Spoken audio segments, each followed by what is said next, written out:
আজ 25শে জুন 1975 সালে আজকের দিনে জাতীয় কংগ্রেসের নেতৃত্বাধীন সরকারের তৎকালীন প্রধানমন্ত্রী ইন্দিরা গান্ধী সারা দেশ জুড়ে জরুরি অবস্থা ঘোষণা করেছিলেন।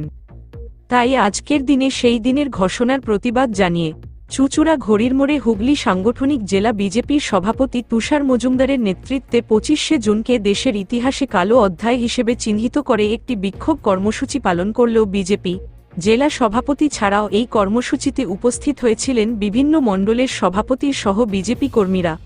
তারা নিজেরাই একটা সময় এই সংবিধানকে অবমাননা করেছে এবং সাংবিধানিক কাজ বারবার তারা ঘটিয়ে এসেছে। আজকে তারা বড় বড় কথা বলছেন যে সংবিধান পাল্টানো হচ্ছে, আলোচনা করা উচিত, সেটা প্রশ্ন তাদের কাছে আমরা রাখতে চাই। আজকে আমাদের যিনি সংবিধান রচনা করেছিলেন আজকে কিন্তু সেই জায়গায় দাঁড়িয়ে প্রধানমন্ত্রী নরেন্দ্র মোদীজি একমাত্র তুলে ভারতীয় জনতা পার্টি এবং জনসংঘের সেই পূর্বোত্তর ফেরার আমরা সেটা কার্যকর করার চেষ্টা করছি।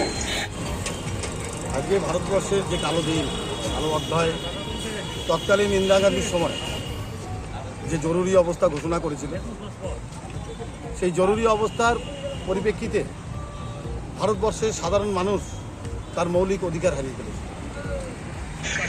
এমনকি তৎকালীন ইন্দিরা গান্ধীর সময়ে তিনি তাদের নিজস্ব রাজনীতির স্বার্থে সিদ্ধিতে তারা এই জরুরি অবস্থা ঘোষণা করেছিল। আর তার ফলস্বরূপ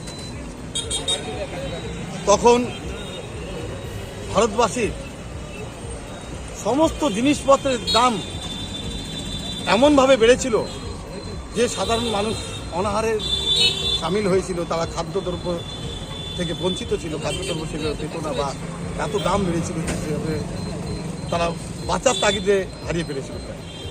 অদৃশ ব্যানার্জির রিপোর্ট, হুগলি টাইমস।